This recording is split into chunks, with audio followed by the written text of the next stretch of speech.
പുതിയൊരു വീഡിയോയിലോട്ട് സ്വാഗതം. ഈ ഒരു വീഡിയോയിലൂടെ നമ്മൾ കാണാൻ വേണ്ടി പോകുന്നത് കോഴിക്കോട് നിന്നുള്ള യൂസർ കാറുകളാണ്. വീഡിയോ ഇഷ്ടപ്പെട്ടാൽ ലൈക്ക് ചെയ്യുക, ഇഷ്ടപ്പെട്ട ഡിസ്ലൈക്ക് ചെയ്യുക. ഇനി നമ്മൾ ചാനൽ സബ്സ്ക്രൈബ് ചെയ്ത് തീർച്ചയായും സബ്സ്ക്രൈബ് ചെയ്യുക. അതുപോലെ തന്നെ നിങ്ങളുടെ വണ്ടി നമ്മുടെ ചാനലിലൂടെ സെയിൽ ചെയ്യാൻ താല്പര്യമുണ്ടെങ്കിൽ എൻ്റെ മെയിൽ ഐഡിയിലേക്ക് വണ്ടിയുടെ ഫോട്ടോസും മറ്റ് ഡീറ്റെയിൽസും അയച്ചു തരികയാണെങ്കിൽ വരുന്ന ദിവസങ്ങളിലെ വീഡിയോയിൽ ആ ഒരു വണ്ടിയുടെ ഡീറ്റെയിൽസ് ഉൾപ്പെടുന്നതായിരിക്കും. അപ്പോൾ കൂടുതലൊന്നും അറിയില്ല, നമുക്ക് നേരെ വീഡിയോ കിട്ടും.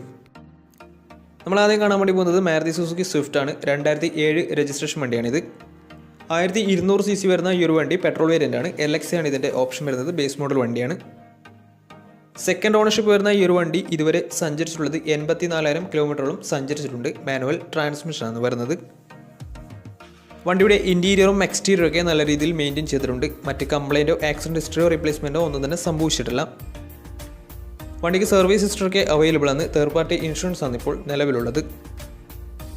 ഇതിൻ്റെ ഫീച്ചേഴ്സ് ആയിട്ട് പറയുന്നത് AC power steering, music system, ഇതൊക്കെയാണ് ഇതിൻ്റെ ഫീച്ചേഴ്സ് ആയിട്ട് വരുന്നത്. ബേസ് മോഡൽ വണ്ടി ആയതുകൊണ്ട് തന്നെ ഇതിന് പവർ വിൻഡോസ് വരുന്നതല്ല. വണ്ടിയുടെ ടയർ ഭാഗത്ത് വന്നാൽ 4 ഡേയ്സും ആവറേജ് കണ്ടീഷനുള്ളത്. ഏകദേശം ഒരു 15-16 മൈലേജും പ്രതീക്ഷിക്കാവുന്നതാണ്. ഈ ഒരു 2007 രജിസ്ട്രേഷൻ സ്വിഫ്റ്റിന് ചോദിക്കുന്ന റേറ്റ് 1,20,000 രൂപയാണ് ഇതിന് ചോദിക്കുന്നത്. അത് നെഗോഷ്യോ പ്രൈസ് അല്ല, ഫിക്സ്ഡ് എമൗണ്ട് ആണ്. വണ്ടിക്ക് ലോൺ കിട്ടത്തില്ല. 2007 രജിസ്ട്രേഷൻ വണ്ടി ആയതുകൊണ്ട് തന്നെ ലോൺ കിട്ടത്തില്ല. അപ്പോൾ വണ്ടിയുടെ കൂടുതൽ ഡീറ്റെയിൽസ് അറിയുന്നതിനും വണ്ടി എടുക്കാൻ താല്പര്യമുണ്ടെങ്കിലും ഇവരുമായി ബന്ധപ്പെടാവുന്നതാണ്. അപ്പോൾ നമുക്ക് നേരെ നെക്സ്റ്റ് വണ്ടിയിൽ പോകാം. മാരുതി സുസുക്കി വാഗണർ 2011 രജിസ്ട്രേഷൻ വണ്ടിയാണ് നിങ്ങളിപ്പോൾ കണ്ടുകൊണ്ടിരിക്കുന്ന ഈ ഒരു വണ്ടി. LX ആണ് ഇതിൻ്റെ ഓപ്ഷൻ വരുന്നത്. ബേസ് മോഡൽ വണ്ടിയാണ്. 1000 cc എന്ന വണ്ടി വരുന്നത്. പെട്രോൾ വേരിയൻ്റ് ആണ് വണ്ടി. സിംഗിൾ ഓണർഷിപ്പ് വരുന്ന ഈ ഒരു വണ്ടി ഇതുവരെ സഞ്ചരിച്ചിട്ടുള്ളത് 70,000 കിലോമീറ്ററോളം സഞ്ചരിച്ചിട്ടുണ്ട്. മാനുവൽ ട്രാൻസ്മിഷനാണ് വരുന്നത്. വണ്ടിയുടെ ഇൻറ്റീരിയറും എക്സ്റ്റീരിയറും ഒക്കെ നല്ല രീതിയിൽ മെയിൻറ്റെയിൻ ചെയ്തിട്ടുണ്ട്. മറ്റ് കംപ്ലൈൻറ്റോ ആക്സിഡൻറ്റ് ഹിസ്റ്ററോ ഫ്ലഡ് പ്രശ്നങ്ങളൊന്നും സംഭവിച്ചിട്ടില്ല. വണ്ടിക്ക് സർവീസ് ഹിസ്റ്ററൊക്കെ അവൈലബിൾ ആണ്. തേർഡ് പാർട്ടി ഇൻഷുറൻസ് ആണ് ഇപ്പോൾ നിലവിലുള്ളത്. ഇതിൻ്റെ ഫീച്ചേഴ്സ് ആയിട്ട് പറയുന്നത് AC power steering, 2 door power window, music system, ഇതൊക്കെയാണ് ഇതിൻ്റെ ഫീച്ചേഴ്സ് ആയിട്ട് വരുന്നത്. അതുപോലെ തന്നെ ഇതിൻ്റെ ടയർ ഭാഗത്ത് വന്നാൽ 4 ഡേയ്സും 60% ടയേഴ്സും ഉണ്ട്. ഏകദേശം ഒരു 17-18 മൈലേജ് പ്രതീക്ഷിക്കാവുന്നതാണ്. ഈ ഒരു 2011 രജിസ്ട്രേഷൻ വാഗണറിന് ചോദിക്കുന്ന റേറ്റ് 2 ലക്ഷം രൂപയാണ് ഇതിന് ചോദിക്കുന്നത്. അത് നെഗോഷ്യോ പ്രൈസും കൂടിയാണ്. 2011 രജിസ്ട്രേഷൻ വണ്ടിയാണ് തന്നെ ചെറിയ രീതിയിൽ ലോണും കിട്ടുന്നതായിരിക്കും. അപ്പോൾ ഈ ഒരു വണ്ടി എടുക്കാൻ താല്പര്യമുണ്ടെങ്കിൽ ഇവരുമായി ബന്ധപ്പെടാവുന്നതാണ്. അപ്പോൾ നമുക്ക് നേരെ നെക്സ്റ്റ് വണ്ടിയിലേക്ക് പോകും. ടൊയോട്ടയുടെ സെഡാൻ കാറ്റഗറിയിൽ വരുന്ന ടൊയോട്ട ഇറ്റിയോസ് ആണ് നിങ്ങളിപ്പോൾ കണ്ടുകൊണ്ടിരിക്കുന്ന ഈ ഒരു വണ്ടി.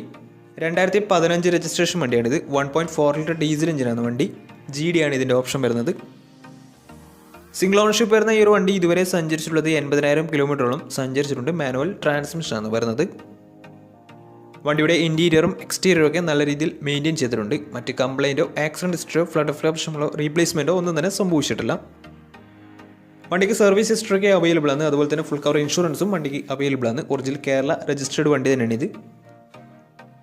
ഇതിൻ്റെ ഫീച്ചേഴ്സ് ആയിട്ട് പറയുന്നത് AC power steering, 4 door power window, dual air bag, music system, അതുപോലെ തന്നെ ABS EBD brake system, reverse sensor, remote central lock system, ഇതൊക്കെയാണ് ഇതിൻ്റെ ഫീച്ചേഴ്സ് ആയിട്ട് വരുന്നത്. അതുപോലെ തന്നെ ഇതിൻ്റെ ടയർ ഭാഗത്ത് വന്നാൽ 4 ഡേയ്സും 60% മുകളിൽ ടയേഴ്സും ഉണ്ട്. ഏകദേശം ഒരു 16-17 മൈലേജും പ്രതീക്ഷിക്കാവുന്നതാണ്. ഈ ഒരു 2015 രജിസ്ട്രേഷൻ ഇറ്റിയോസിന് ചോദിക്കുന്ന റേറ്റ് 4 ലക്ഷം രൂപയാണ് ഇതിന് ചോദിക്കുന്നത്. അത് നെഗോഷ്യോ പ്രൈസും കൂടിയാണ്.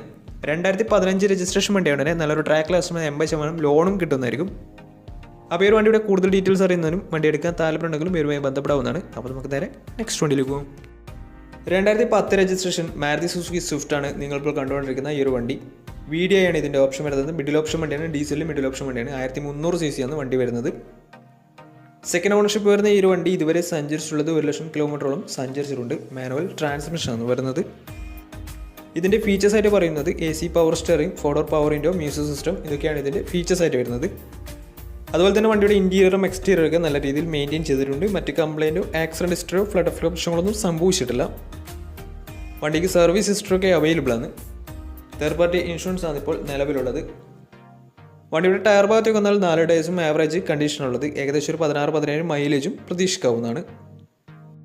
ഈ ഒരു 2010 രജിസ്ട്രേഷൻ സ്വിഫ്റ്റിന് ചോദിക്കുന്ന റേറ്റ് 1,70,000 രൂപയാണ് ഇതിന് ചോദിക്കുന്നത്. അത് നെഗോഷ്യോ പ്രൈസും കൂടിയാണ്. 2010 രജിസ്ട്രേഷൻ വണ്ടിയായതുകൊണ്ട് തന്നെ ചെറിയ രീതിയിൽ വണ്ടിക്ക് ലോണും കിട്ടുന്നതായിരിക്കും. അപ്പോൾ വണ്ടിയുടെ കൂടുതൽ ഡീറ്റെയിൽസ് അറിയുന്നതിനും വണ്ടി എടുക്കാൻ താല്പര്യമുണ്ടെങ്കിലും ഇവരുമായി ബന്ധപ്പെടാവുന്നതാണ്. അപ്പോൾ നമുക്ക് നേരെ നെക്സ്റ്റ് വണ്ടിയിലേക്ക് പോകും. 2010 രജിസ്ട്രേഷൻ ഷെവർലെറ്റ് ക്രൂസ് ആണ് നിങ്ങളിപ്പോൾ കണ്ടുകൊണ്ടിരിക്കുന്ന ഈ ഒരു വണ്ടി. LDZ എന്ന് പറയുന്ന ഓപ്ഷനാണ് ഇത്. ഡീസൽ വേരിയൻ്റ് ആണ് വണ്ടി.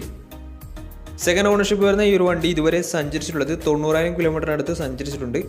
ഓട്ടോമാറ്റിക് ട്രാൻസ്മിഷനാണ് വണ്ടി വരുന്നത്. ഇതിൻ്റെ ഇൻറ്റീരിയറും എക്സ്റ്റീരിയറും ഒക്കെ നല്ല രീതിയിൽ മെയിൻറ്റെയിൻ ചെയ്തിട്ടുണ്ട്. മറ്റ് കംപ്ലൈൻറ്റോ ആക്സിഡൻറ്റ് ഹിസ്റ്ററിയോ റീപ്ലേസ്മെൻറ്റോ ഒന്നും തന്നെ സംഭവിച്ചിട്ടില്ല. ഈ ഒരു വണ്ടിക്ക് തേർഡ് പാർട്ടി ഇൻഷുറൻസും അവൈലബിൾ ആണ്.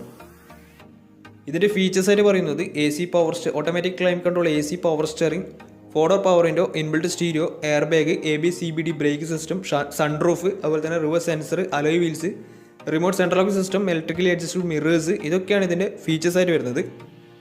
അതുപോലെ തന്നെ എല്ലാ ഫംഗ്ഷൻസും വർക്കിംഗ് തന്നെയാണ്. സൺറൂഫൊക്കെ വർക്കിംഗ് തന്നെയാണ്. അപ്പോൾ അതുപോലെ തന്നെ വണ്ടിയുടെ ടയർ ഭാഗത്തൊക്കെ വന്നാൽ 4 ടയേഴ്സും ആവറേജ് കണ്ടീഷനാണ് ഉള്ളത്. ഈ ഒരു വണ്ടിക്ക് ഏകദേശം ഒരു 13-14 മൈലേജ് പ്രതീക്ഷിക്കാവുന്നതാണ്. ഈ ഒരു 2010 രജിസ്ട്രേഷൻ ഷെവർലെ ക്രൂസിന് ചോദിക്കുന്ന റേറ്റ് 3 ലക്ഷം രൂപയാണ് ഇതിന് ചോദിക്കുന്നത്. അത് നെഗോഷ്യബിൾ പ്രൈസും കൂടിയാണ്. ഈ ഒരു വണ്ടിക്ക് ലോൺ കിട്ടത്തില്ല. വണ്ടിയുടെ കൂടുതൽ ഡീറ്റെയിൽസ് അറിയുന്നതിനും വണ്ടി എടുക്കാൻ താല്പര്യമുണ്ടെങ്കിലും ഇവരുമായി ബന്ധപ്പെടാവുന്നതാണ്. അപ്പോൾ നമുക്ക് നേരെ നെക്സ്റ്റ് വണ്ടിയിൽ പോകും. ഫോർഡിൻ്റെ സെഡാൻ കാറ്റഗറിയിൽ വരുന്ന ഫോർഡ് ഫിയസ്റ്റയാണ് നിങ്ങളിപ്പോൾ കണ്ടുകൊണ്ടിരിക്കുന്ന ഈ ഒരു വണ്ടി. 2010 രജിസ്ട്രേഷൻ വണ്ടിയാണിത്. 1.4 ലിറ്റർ ഡീസൽ എഞ്ചിനാണ് വണ്ടി വരുന്നത്. വണ്ടിയുടെ ഇൻറ്റീരിയറും എക്സ്റ്റീരിയറും ഒക്കെ നല്ല രീതിയിൽ മെയിൻറ്റെയിൻ ചെയ്തിട്ടുണ്ട്. മറ്റ് കംപ്ലൈൻറ്റോ ആക്സിഡൻറ്റ് ഹിസ്റ്ററിയോ റീപ്ലേസ്മെൻറ്റോ ഒന്നും തന്നെ സംഭവിച്ചിട്ടില്ല. ഈ ഒരു വണ്ടി സെക്കൻഡ് ഓൺഷിപ്പാണ് വരുന്നത്. ഇതുവരെ സഞ്ചരിച്ചിട്ടുള്ളത് 80,000 കിലോമീറ്ററാണ്. വണ്ടിക്ക് സർവീസ് ഹിസ്റ്ററൊക്കെ അവൈലബിൾ ആണ്. തേർഡ് പാർട്ടി ഇൻഷുറൻസ് ആണ് ഇപ്പോൾ നിലവിലുള്ളത്. ഇതിൻ്റെ ഫീച്ചേഴ്സായിട്ട് പറയുന്നത് AC power steering, 4-door power window, inbuilt stereo, reverse sensor, remote central lock system, ഇതൊക്കെയാണ് ഇതിൻ്റെ ഫീച്ചേഴ്സായിട്ട് വരുന്നത്. വണ്ടിയുടെ ടയർ ഭാഗത്ത് വന്നാൽ 4 ടയേഴ്സും ആവറേജ് കണ്ടീഷനുള്ളത്. ഈ ഒരു വണ്ടിക്ക് ഏകദേശം ഒരു 15-16 മൈലേജ് പ്രതീക്ഷിക്കാവുന്നതാണ്.